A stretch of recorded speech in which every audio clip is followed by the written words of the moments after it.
We're just now coming up on the 3-month mark since I have bought and started using the iPhone 12 mini, and there's a lot of great things I have to say about it, so let's talk about why it sucks. Let's begin.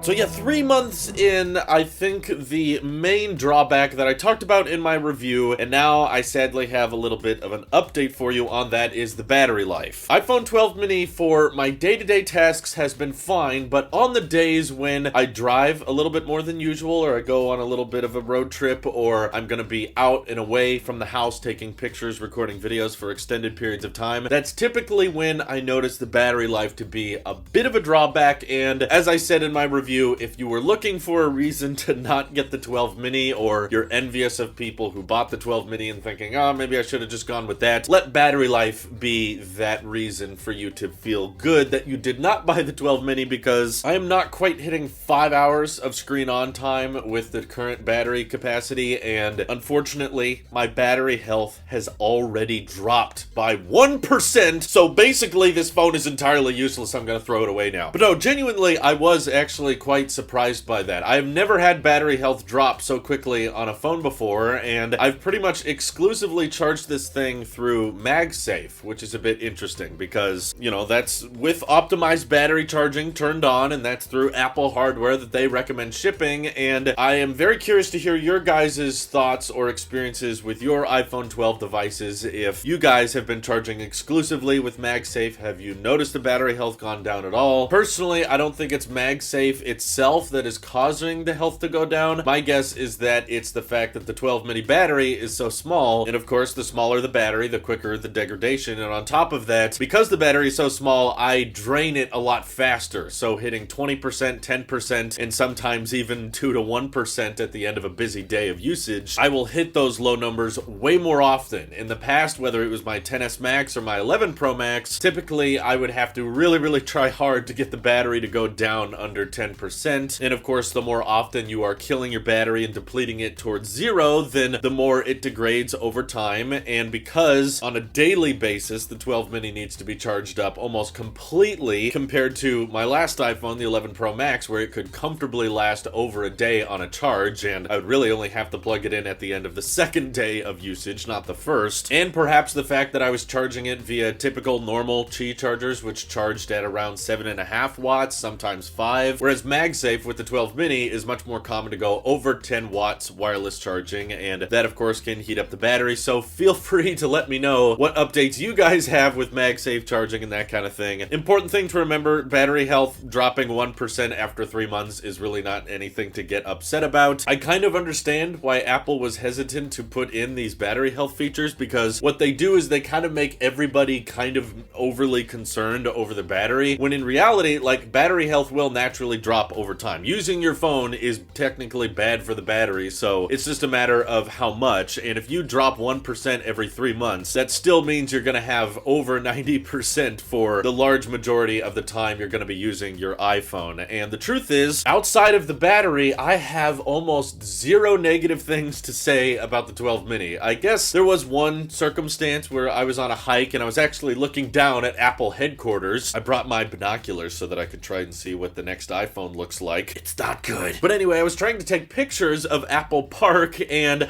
I realized in that situation I don't have a telephoto lens. So that was the situation where I felt like I really needed that Galaxy S21 Ultra space zoom, and because Samsung has that space zoom that allows them to zoom in and figure out, ooh, Apple's not shipping the charge brick anymore, let's do that, or ooh, there's AirTags, let's get the Galaxy Smart Tag out now. It all makes sense, right? Samsung can zoom in, they can see all these details. I cannot, sadly, because I opted for such a small iPhone, they couldn't fit a zoom lens on there. But I would say out of the past 3 months of ownership, that has been the one time where I was like, ah, dang it, I really wish I had a telephoto here. I guess pre-pandemic, when I was out and about more, taking more photos outside of just my room, there was probably more circumstances where I appreciated the telephoto, but these days where we go weeks on end without leaving the house, I really haven't missed it very much. And in case if you're wondering, based on my whole torn between the 12 Pro Max and 12 mini, do I regret going going with the mini after 3 months. I really don't, actually. Regret is not a productive emotion in the first place. The best thing regret can do for you is allow you to try to make better decisions moving forward, but dwelling on the past, which is something you cannot change, is typically just not good for you in general. But on top of that, I have really gotten comfortable with this screen size, and I personally find it amazing how humans can adopt and get comfortable with something in a reasonably small amount of time. I mean, it wasn't a few hours that I got comfortable with the 12 mini being really, really small, but after using it for the past few months, I have now reached the point where this feels normal. I don't even look at this anymore as a small phone. It doesn't feel small. In fact, now when I try any other phone, which of course these days pretty much everything else is bigger than this, it actually feels enormous or too overbearing sometimes, which is trippy because if you watch my videos last year, you know I tried the recently announced iPhone SE, and when I tried that again, I was like, ooh, this is really small. This is really tiny compared to what I'm used to. Now, my wife is still using the iPhone SE this year, and when I pick up her phone, it feels big. It feels like a plus-sized iPhone now, and that's hilarious because it has a 4.7-inch display, but just because the form factor and the fact that she has a case is bigger than my 12 mini, it makes a phone that I used to think was tiny now feel enormous. And at the same time, when I watch videos on the 12 mini and when I'm reading the news or checking email or reading text off of this thing, it does not feel like I settled with a really, really tiny phone that's hard to use. I think the keyboard being so small allows me to use the swipe feature a lot more efficiently, and I must say, even though this does not have the fanciest of cameras in today's day and age, the camera has been really, really impressive, especially from the main lens. I found myself at home not using ultra-wide too much, and honestly, that's the place where camera performance was a little bit lackluster this year. I felt like ultra-wide didn't really gain much improvement, other than night mode, which night mode ultra-wide shots don't even look very good to me. But I know how we talked a lot about deep fusion in 2019 and 2020, and most of the time people said deep fusion is genuinely appreciated when you have, like, you know, yarn knitted sweaters and certain types of clothing, but I would argue that deep fusion makes a huge difference with food, which is a bit of a habit I've picked up. Don't ask me why, but me and my wife like to journal what we're doing every single day, what our activities entail, and also we like to write down what we had for lunch and dinner in any particular day, and that is made a lot easier when before we eat anything, we basically just take a picture of it. I'm not posting it anywhere. I just want to be able to go back and look and think, on September 4th, 2016, what did I have for dinner that day? We're weird, I know, but it's my life. Stop judging. Deep fusion with food looks really, really crispy and detailed, and no pun intended, but the amount of detail I get out of some of these food pictures that we end up taking is extraordinary, and the dynamic range of pictures after I take them has been really, really impressive, and I don't care about the 4K at 30 FPS Dolby Vision HDR stuff, because if you try to use that file on any other machine, it looks terrible, and HDR on the iPhone with Dolby Vision and all that really just feels like every time you open that video file, it decides to crank up the brightness past 1,000 nits, and it doesn't even feel like the range is really that dynamic. I'm sure it technically is, it just doesn't feel like it. It just feels like it wants to boost up the brightness, and my brightness is like intentionally low sometimes to just not bother my eyes, and if I bring up an HDR video, it's just like, okay, it's bright now, thanks, wow, look at that dynamic range, and it takes up more space on iCloud storage and on your phone. So I would highly encourage people who are thinking, I'm just gonna record everything in Dolby Vision, that way it's like built for the future and it's gonna age super well. Yeah, it's probably eating through your iCloud faster and taking up more space on your phone, which has not been an issue with this. I'm very grateful I went with the 128 gig variant because I do take a lot of videos and pictures on here, and being able to store them locally is awesome. Camera's fantastic. The display is still plenty bright for what I need. I've used this in direct sunlight, not had a problem. Battery life is probably the biggest weakness. Not probably, it is. Okay, I'm comfortable saying that. And now seeing the battery health dip to 99% bums me out a bit, but I still plan on keeping the 12 mini even after I upgrade later in the year. So I'm a big sucker for 120 hertz. So as soon as an iPhone has that, I don't really care what size it is. I'm getting one, to be honest with you. If they released a new mini iPhone, which they might not because the sales for this have been so terrible, but if they do, and it has no charge port, a bit better battery life, and 120 hertz, I would get that one because I have fallen in love with the 5.4-inch form factor, and I don't hate the max-sized iPhones, and I'll probably end up switching to that later this year, but my wife has already expressed that she would like to switch to the 12 mini once I upgrade to the 12S or 13 13 or whatever. And because we know that the sales for the Mini are so bad, which really bums me out because I think this is an awesome phone and there's not enough competition in the compact smartphone market right now. So if Apple ends up not releasing more of these or only doing one more Mini iPhone, then I want to hold on to this thing as long as I can. And my wife wants to use it for many, many years, and I don't want to get rid of it because I feel like this might be a rare and unique special chapter in Apple's history, and we need to appreciate it because the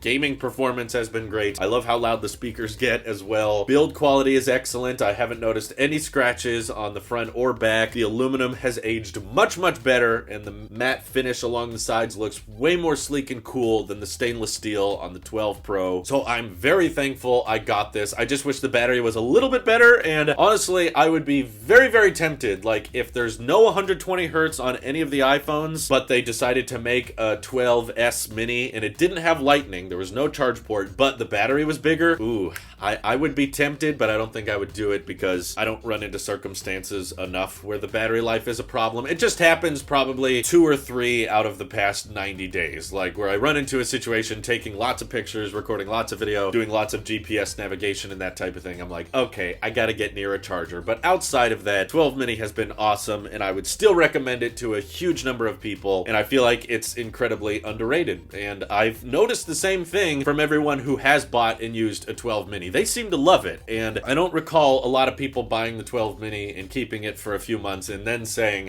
you know what, I don't really care for this. There might be some owner's bias in there, you know, you bought it so you're inclined to like it. But either way, I'm grateful for it, and I hope you guys are too. So thanks all for watching. This is your Apple Sheep here. I'll see you in the next one.